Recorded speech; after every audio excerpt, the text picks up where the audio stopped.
We spoke to a reporter on who had been covering the Israeli elections. That was my reaction as well. But the one difference here that I would say is that his appeal was not only racist, which it obviously clearly was, but the reason why it has even more resonance is because for defenders of Israel in this country, and I consider myself a supporter far more than I am a defender, frankly, of Israel.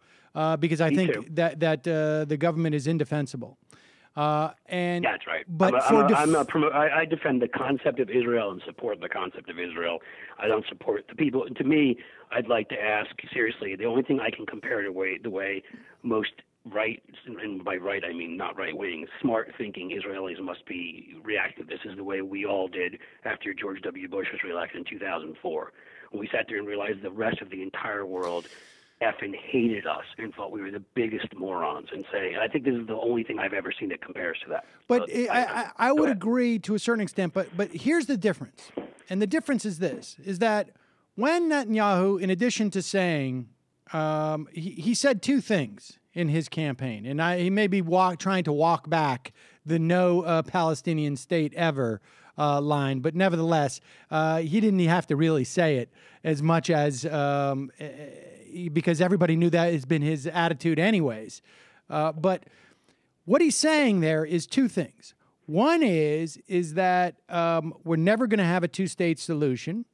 And two is he's saying we even have a problem with Arabs who are Israeli citizens. In other words, we're not going to have a two-state solution, and we are headed down the road to completely laying bare the notion that we are the one true democracy in the Middle East.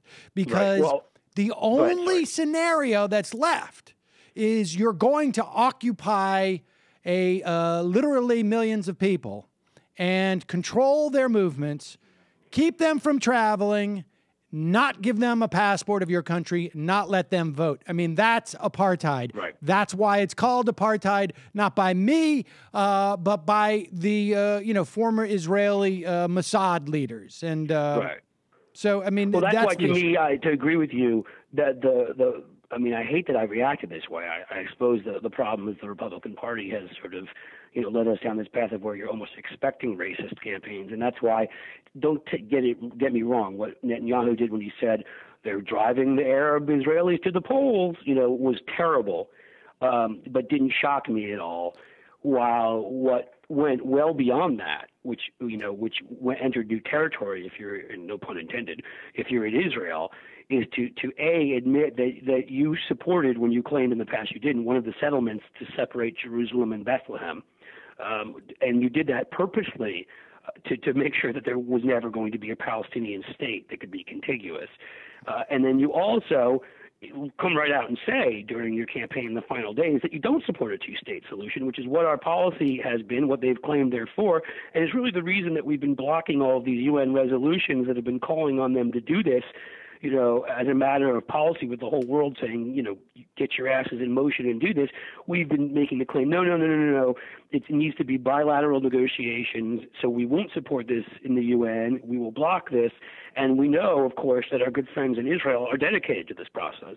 Well, we don't know that because he just sort of came out very clear. This wasn't just him making a racist comment against Arabs, which is despicable enough.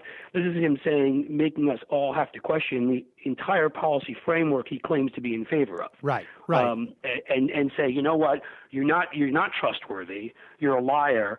Clearly, you're willing to meddle in other people's elections. We can't trust you on that. You've done that here, and you've made it clear that your word means absolutely nothing because you haven't just, tried to sort of go into triggering people's fear of the other to win an election again, which is terrible enough. I'm not trying to say that that's not a terrible thing, just something that we've become used to with right-wing parties in Europe, America, and places like that. But beyond that, a matter of foreign policy which affects the entire world.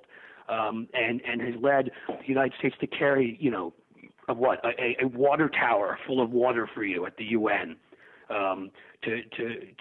let's call it perhaps a flood of the Red Sea, if you will, that Moses' arms were not up parting the waters.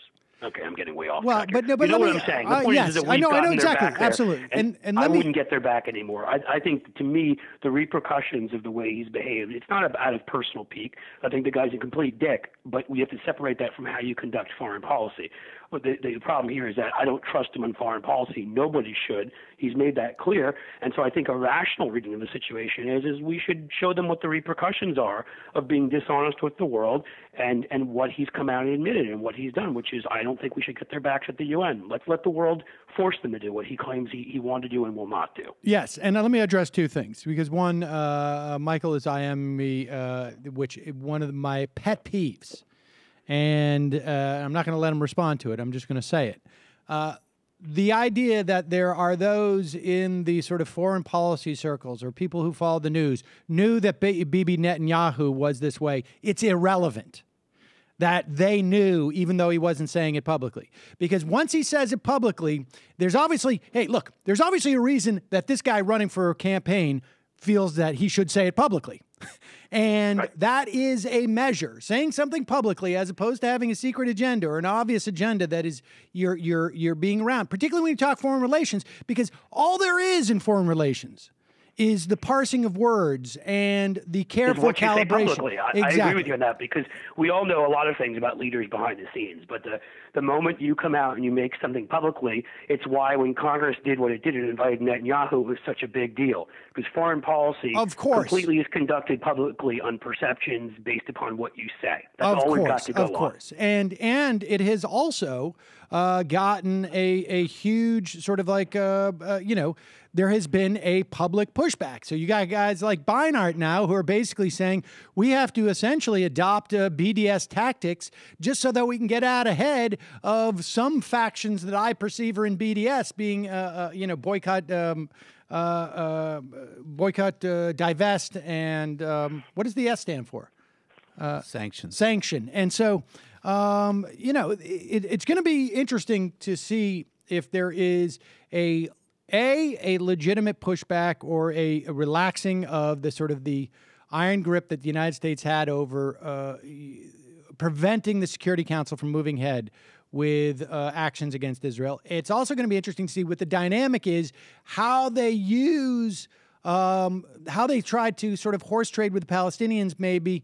We'll give you X, Y, and Z in the Security Council as opposed to the International Criminal Court. It'll be interesting to see how this... That's right. That's another one of the questions. I mean, look, here's what I would say. There's all sorts of ways you can act if it's based on personal pique. There's all sorts of ways you can snub and embarrass Bibi Netanyahu.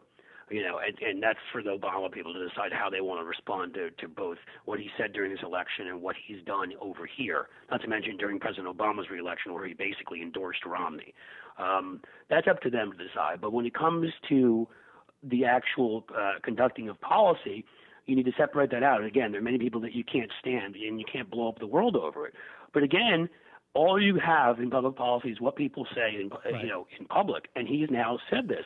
And I think we lose our credibility, and frankly, let me go further down on that statement. We lose our credibility completely if we don't stand up now and say that there will be repercussions for what he did, because then will any Israeli leader in the future, after this guy's gone from the scene, thank God, but will any leader in the future then think that they have to be honest with us, or will they think they can be completely duplicitous with us while we're protecting this country in the UN, while we're giving them billions of dollars in aid and everything else we're doing for them, that they can go and just lie to us, and then the minute they feel like being public about the fact that they've lied to us and made us look stupid in front of the world, they can just go and do that. Right. You can't let that stand. You can't. Right. No, I think you're right. And it also, and I think, again, I think I've said this in terms of people who are supportive of Israel, need to wake up to a certain extent and appreciate the fact that if they don't exercise some, to the extent that people in this country have any influence over Israeli policy, and I would say to a certain extent, with things like BDS, I think that definitely has an impact. But also, to the extent that you have left-leaning people who are left-leaning and still supportive of Israel without question, they're making a huge mistake, because I really do think that this is the worst-case scenario for the future of Israel.